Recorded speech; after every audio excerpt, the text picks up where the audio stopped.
माँ, मेरी माँ, प्यारी माँ, मम्मा। माँ दुनिया का सबसे छोटा शब्द, लेकिन इसके मायने इतने बड़े हैं कि पूरी दुनिया ही इसमें समा जाती है। ओ माँ, मेरी माँ, प्यारी माँ, मम्मा। माँ के बारे में कहने के लिए अल्फाज काफी नहीं। अपने बच्चे को हंसते खेलते देख लेने भर से माँ को दुनिया भर की खुशियाँ मिल जाती हैं। मेरी माँ, मेरी माँ, प्यारी माँ, मम्मा। ओ माँ, मेरी माँ, प्यारी माँ, मम्मा। लेकिन जिस दंपति के भाग्य में जब माँ बाप बनना लिखा होता है तभी बनते हैं। माँ बाप की लाडली अगर ससुराल में 1-2 साल के भीतर में माँ ना बने तो उसे तमाम तरह के ताने सुनने पड़ते हैं और परेशानियों से जूझना पड़ता है।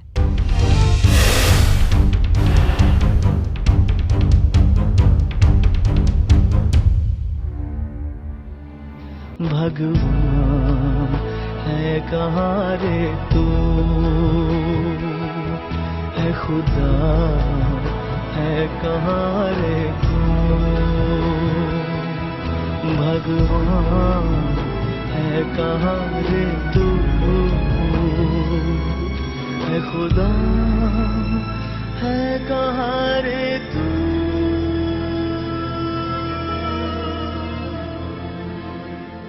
जबकि हकीकत तो ये है कि बांझपन एक बीमारी है, कोई अभिशाप नहीं। और अगर ये अभिशाप है भी तो इसके लिए वरदान सिद्ध हुआ है हमारा Javitri hospital and test tube baby centre.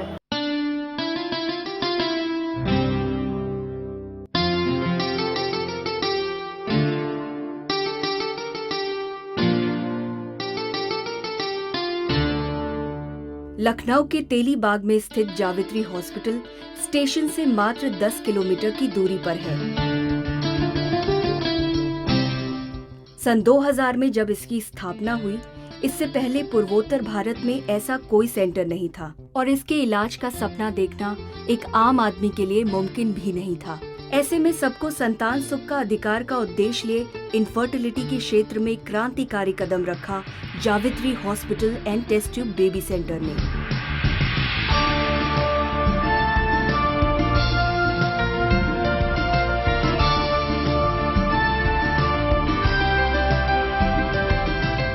जब मैंने इनफर्टिलिटी की प्रैक्टिस शुरू करी तो पेशेंट को 2 प्रॉब्लम फेस करनी पड़ती थी।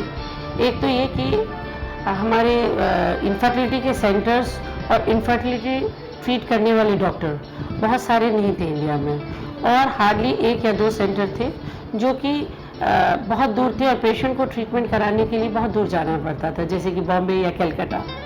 और दूसरा, ये ट्रीटमेंट इतना कॉस्टली था कि एक आम आदमी की पहुंच के बाहर था।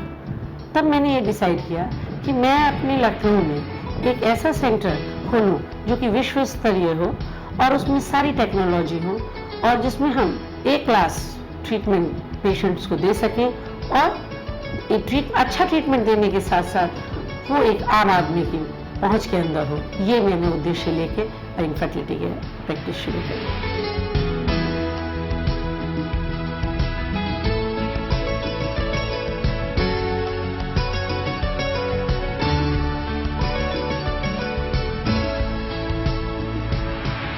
उच्च स्तरीय सुविधाओं से लैस जावित्री हॉस्पिटल की खासियत है यहाँ की वरिष्ठ स्त्री रोग विशेषज्ञ डॉक्टर मिसेस राजुल त्यागी, जो लगभग 15 वर्षों से इस क्षेत्र में कार्य कर रही हैं एवं जिन्होंने बांझपन के अलग अलग पहलू पर विदेशों से प्रशिक्षण प्राप्त किया है।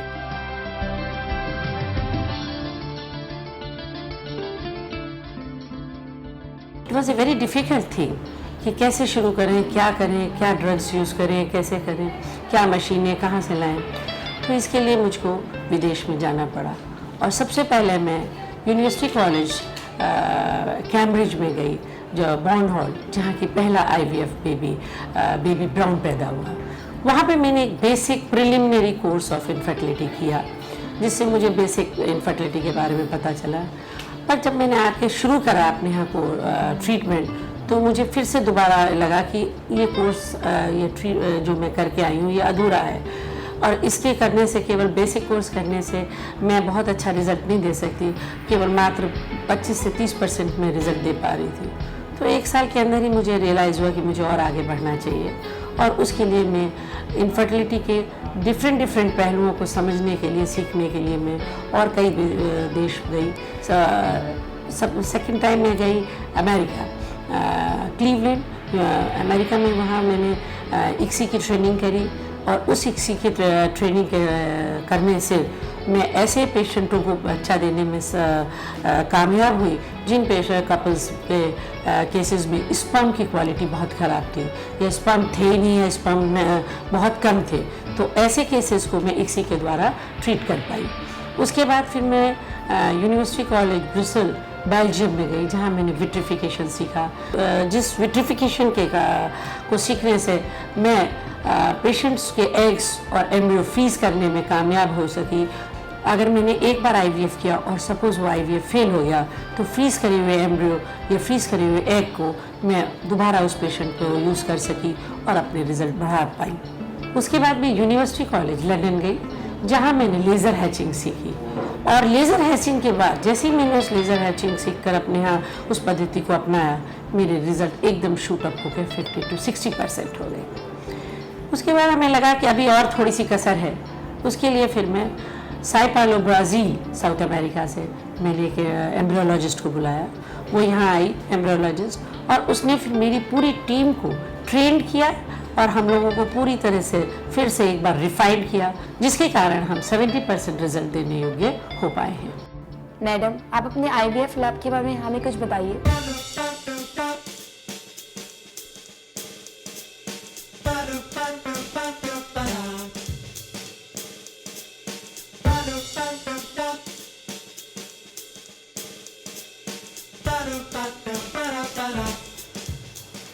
ये हमारी IVF की OT है। यहाँ पे हम मरीज को बेहोशी के अंदर, एनेस्थीसिया के अंदर मरीज का एग का पिकअप करते हैं।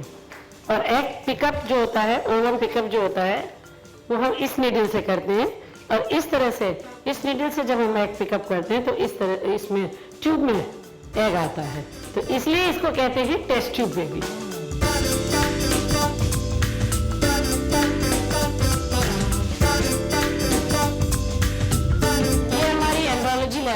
इसमें हम सीमेन इस जार में कलेक्शन कराते हैं सीमेन का, और उसके बाद उस सीमेन को हम इन स्लाइड्स के में डालकर माइक्रोस्कोप में देखते हैं कि सीमेन की क्वालिटी कैसी है, और फिर उस हिसाब से हम सीमेन में से अच्छी क्वालिटी के स्पर्म निकालते हैं।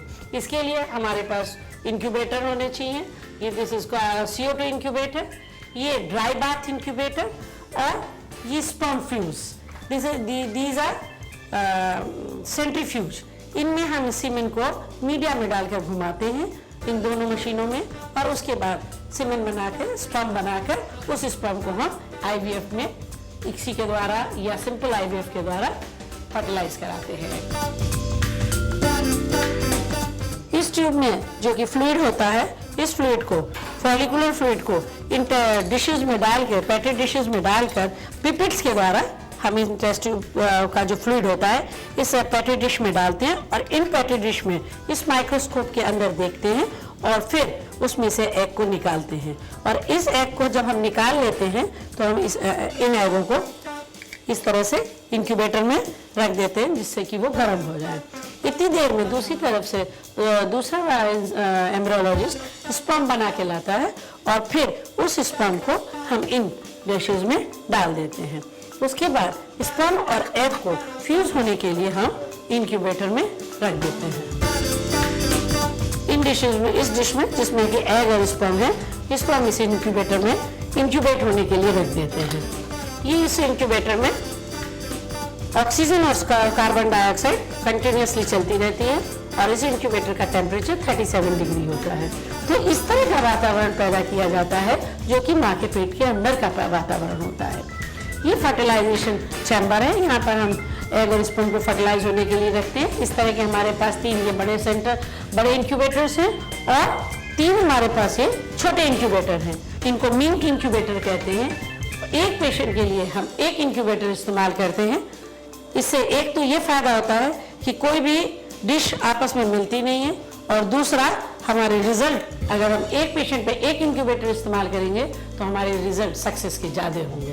पर प्रॉब्लम क्या होती है, ये एक इंक्यूबेटर भी इतना महंगा होता है कि नॉर्मल आईवीएफ सेंटर केवल एक मशीन से ही पूरा आईवीएफ करते हैं। हम लोग 6 या 7 मशीन हमारे पास है। एट ए टाइम हम एक दिन में 6-7 केस कर सकते हैं। ये इक्सी यूनिट है, ये वर्ल्ड की सबसे महंगी मशीन है, और इक्सी में इससे बढ़िया मशीन और कहीं भी नहीं मिल सकती आपको। This is app and drop machine, और ये उस कंडीशन में यूज की जाती है जहां मेल पार्टनर के स्पर्म कम हो या कमजोर हो या हो ही ना। अगर स्पर्म है कमजोर है या कम है, या स्पर्म जिनके सीमन में नहीं मिल रहे हैं, उनको डायरेक्ट टेस्टिस की बायोप्सी करके हम उन स्पर्म्स को निकालते हैं, और उसमें उन स्पर्म्स को इस मशीन के द्वारा, इसको इक्सी मशीन कहते हैं, एग के अंदर डालते हैं। इस डिश में, इस तरह की डिश में हम एग रखते हैं, और इस निडल के द्वारा हम स्पर्म को लोड करते हैं, और इस निडल से हम एग को होल्ड करते हैं। इससे हमने एग को होल्ड किया, इससे हमने स्पर्म को होल्ड किया, और दोनों को हमने इस तरह से करके एग के अंदर स्पर्म डाल दिया। तो इसको कहते हैं इक्सी, इंट्रासाइटोप्लाज्मिक स्पर्म इंजेक्शन। ये हमारे पास एक नई, अभी लेटेस्ट नई हमारे पास एक और मशीन हमने खरीदी है, इसको G185 कहते हैं, और इसमें 1 से लेके 10 तक अलग अलग चैम्बर हैं, हर पेशेंट के लिए अलग चैम्बर। तो इस तरह से हम एक साथ एक दिन में कम से कम, अगर हम पर पेशेंट एक इंक्यूबेटर लें तो हम एक दिन में 17 पेशेंट को ले सकते हैं। देखने में ये मशीन आपको छोटी लग रही है, पर इसकी इतनी सी यूनिट इतने बड़े इंक्यूबेटर के बराबर है। तो ये बहुत कॉस्टली मशीन है, और यूपी में, उत्तर भारत में ये मशीन अभी किसी के पास नहीं है। ये हमारे पास, ये हमने लिए क्योंकि हम लोग ब्लास्ट कल्चर करते हैं, और इस मशीन में ब्लास्ट सबसे अच्छे बनते हैं। लैब में एयर क्वालिटी बहुत अच्छी होनी चाहिए, और किसी भी तरह का इन्फेक्शन नहीं आना चाहिए। इसके लिए हम अल्ट्रावायलेट रेज, ओजोन रेज रखते हैं। ये जो मशीन ऊपर लगी हुई है, इससे जो है लैब में हर तरह का कोई भी इन्फेक्शन अगर आता है तो वो डिसइंफेक्ट हो जाता है। ये कोडा टॉवर है, ये एक अलग तरह की एयर करता है। जब हम लैब में काम करते हैं तो इसको ऑन करते हैं, और पूरे रूम की एयर को ये शुद्ध करता है, प्यूरिफाई करता है, और हर मिनट में 1000 बार रिप्लेस करता है। तो इससे हमारी लैब में सेम एनवायरनमेंट होता है जो कि नेचुरल ह्यूमन बॉडी में होता है।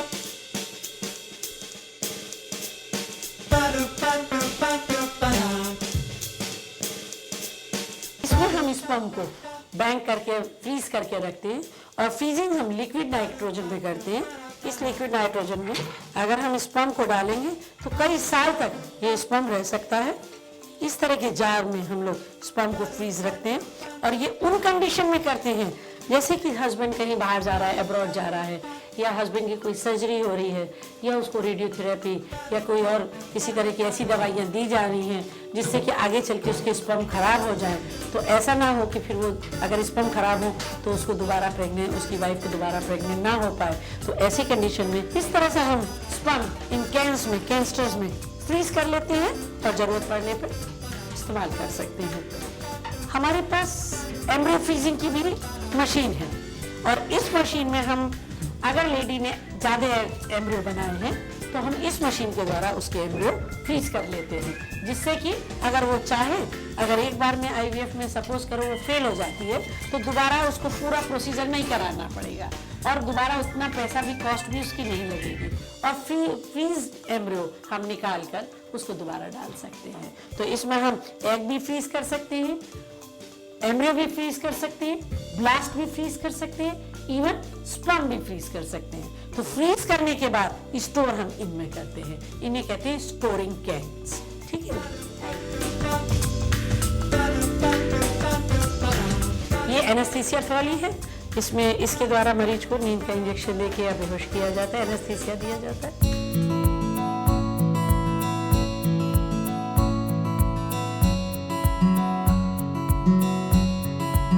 जावित्री हॉस्पिटल एक मल्टी स्पेशलिटी हॉस्पिटल है जहां आईवीएफ के अलावा सभी तरह के operation, laparoscopy, neurosurgery, urology, gastro surgery, ENT surgery, यहां तक कि कॉक्लियर इम्प्लांट भी किया जाता है।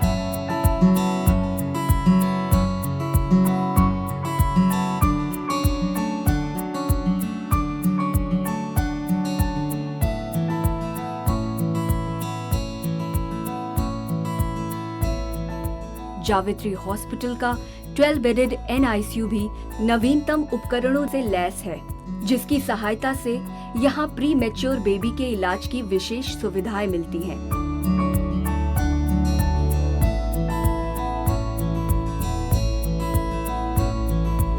हमारे पास सारे मॉडर्न इक्विपमेंट्स हैं, जैसे ventilator, CPAP, warmer, infusion machine, suction, vacuum and monitor.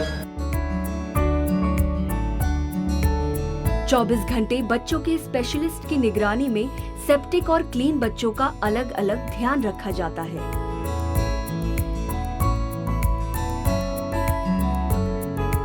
NICU की खासियत ये है, यहाँ पे हम IVF सेंटर है, इसलिए प्री मेच्योर बच्चे भी यहाँ पे देखते हैं। हम फुल टर्म तो देखते ही हैं, साथ में प्री मेच्योर बेबी देखते हैं जो 37 वीक से पहले पैदा हो जाते हैं, जो समय से पहले पैदा हो जाते हैं, उनको भी देखते हैं।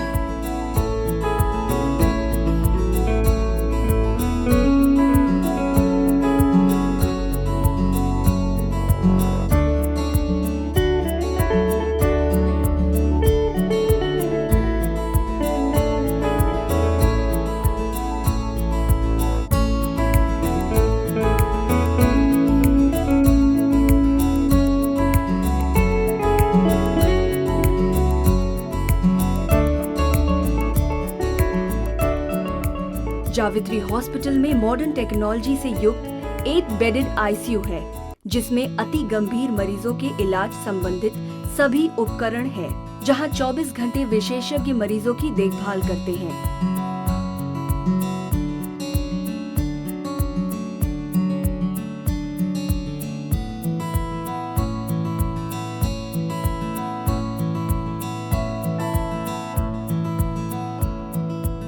जावित्री हॉस्पिटल अपने आधुनिक तकनीक वाले उपकरणों से लैस लैब और सेवा को सदैव तत्पर स्टाफ के साथ मिलकर सबको संतान सुख का अधिकार के अपने उद्देश्य को पूरा करने में सफल होता दिखाई दे रहा है।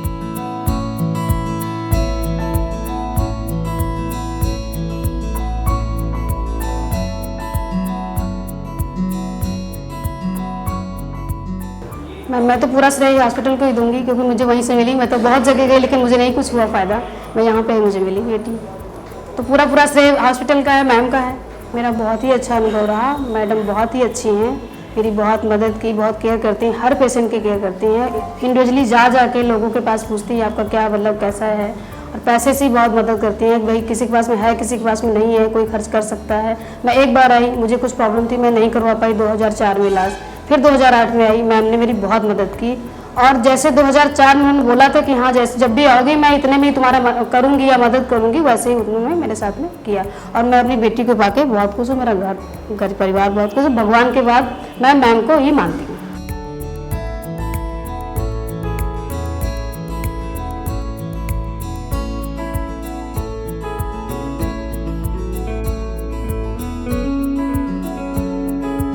यहाँ पे अनुभव बहुत अच्छा था, जो लेके चपरासी लेके डॉक्टर तक सब बढ़िया है, और कुछ बोलने का नहीं है, सब बढ़िया, सब कुछ अच्छा है। मैडम जी मेरे को जो मेरी दिक्कत जो मेरा आस पड़ोसी में हमने बताया था, तो एक पड़ोसी ने मेरे को एड्रेस दिया थी, फलाना जगह जाओ तो आपको दिक्कत प्रॉब्लम हो जाती, जो प्रॉब्लम है वो सॉल्व हो जाएंगे। जो प्रॉब्लम हम इधर आया था, तुरंत रिचार्ज करवाया था, करने के बाद में मेरा प्रॉब्लम था जो उसको बता भी दे दी हमने, तो लोग बहुत खुश हो गया मेरा प्रॉब्लम, हमको पता चला कि सही हुआ।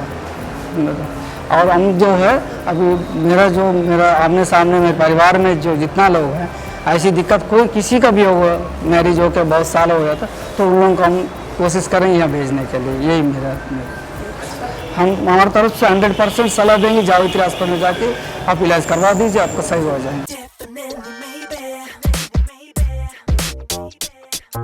मैंने न्यूज़पेपर मैम के बारे में पढ़ा था। मैं सब जगह से डिसअपॉइंटेड हो चुकी थी, पर मेरे को यहाँ से अगर बच्चा मिले तो 100% मैं इसी को देना चाहती हूँ, इसी हॉस्पिटल को देना चाहती हूँ। जावित्री हॉस्पिटल मरीज को घर जैसा वातावरण मुहैया कराने के लिए सतत प्रयासरत रहता है। मरीजों को शुद्ध भोजन दिया जाता है एवं अस्पताल में साफ सफाई का विशेष ध्यान रखा जाता है, जिस पर मोहर लगाते हैं पोल्यूशन कंट्रोल बोर्ड और ISO 9000 द्वारा प्राप्त प्रमाण पत्र।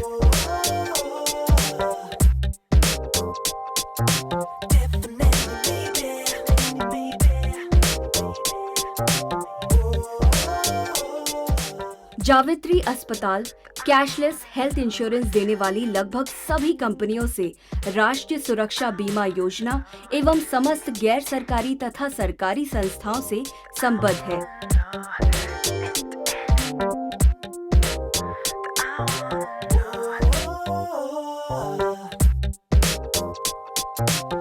जावित्री हॉस्पिटल एक मल्टी स्पेशलिटी हॉस्पिटल है। जावित्री हॉस्पिटल में IVF सेंटर के अलावा यहाँ पर गाइनकोलॉजी डिपार्टमेंट है, पेडियाट्रिक्स डिपार्टमेंट है, यूरो सर्जरी होती है यहाँ पर और पेडियाट्रिक सर्जरी भी होती है। इसके अलावा यहाँ पर गैस्ट्रो सर्जरी, न्यूरोलॉजी डिपार्टमेंट्स भी हैं। एवं सबसे विशेषता मुख्य बात यह है जावित्री हॉस्पिटल में कि यहाँ पर 24 घंटे पैथोलॉजी और फार्मेसी खुली रहती है। यहाँ ध्यान देने योग्य ये है कि उत्तर भारत का पहला सेरोगेसी होम भी जावित्री अस्पताल ने ही प्रारंभ किया, जहाँ रहने वाली औरतों को प्रत्येक सुविधा प्रदान की जाती है।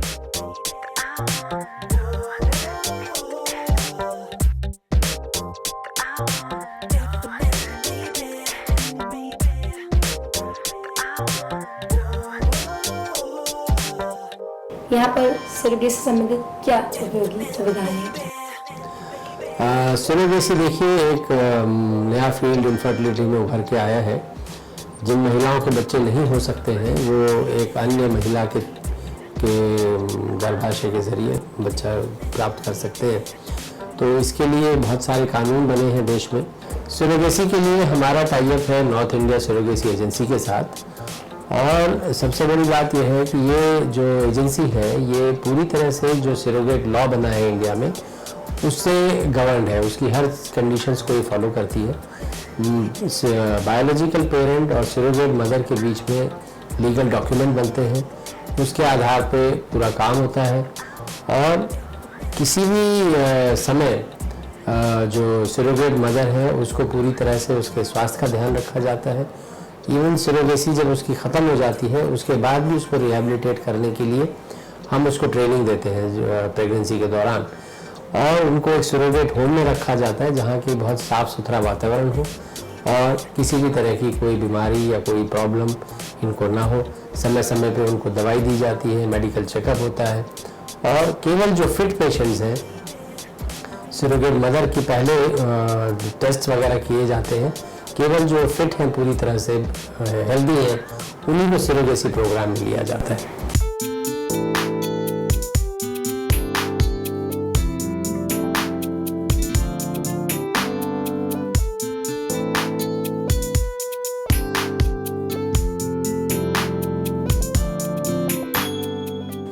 हम हमेशा ये चाहते हैं कि इलाज जो है पूरी ट्रांसपेरेंसी से हो, मरीज को हर चीज़ बिल्कुल क्लियरली बताई जाए, क्या उसकी संभावनाएं हैं, कितना हम उसको दे पाएंगे और क्या उसकी एक्सपेक्टेशंस है। तो प्रॉब्लम तभी होती है जब मरीज कुछ सोचता है, डॉक्टर कुछ अलग सोचता है। तो इस चीज़ को हमने खास ध्यान दिया है। दूसरा, हमने ये कोशिश की है कि मरीज का इलाज जो है पैसे से जो कमज़ोर हैं उनका भी इलाज हमारे अस्पताल में हो सके।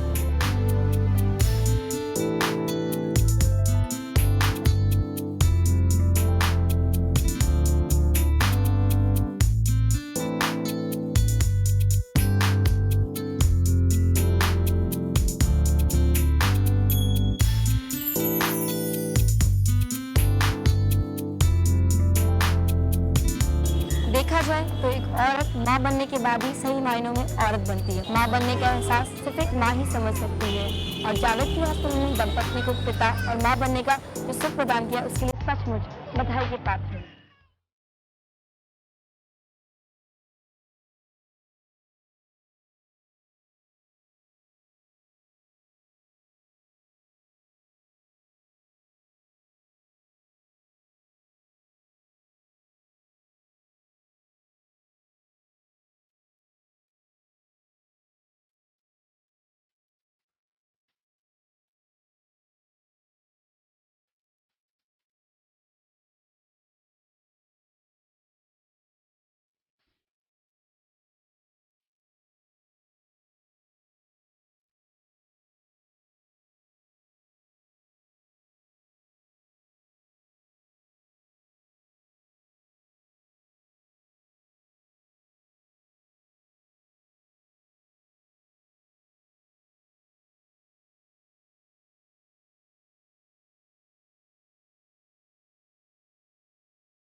अपने लिए रब से तेरी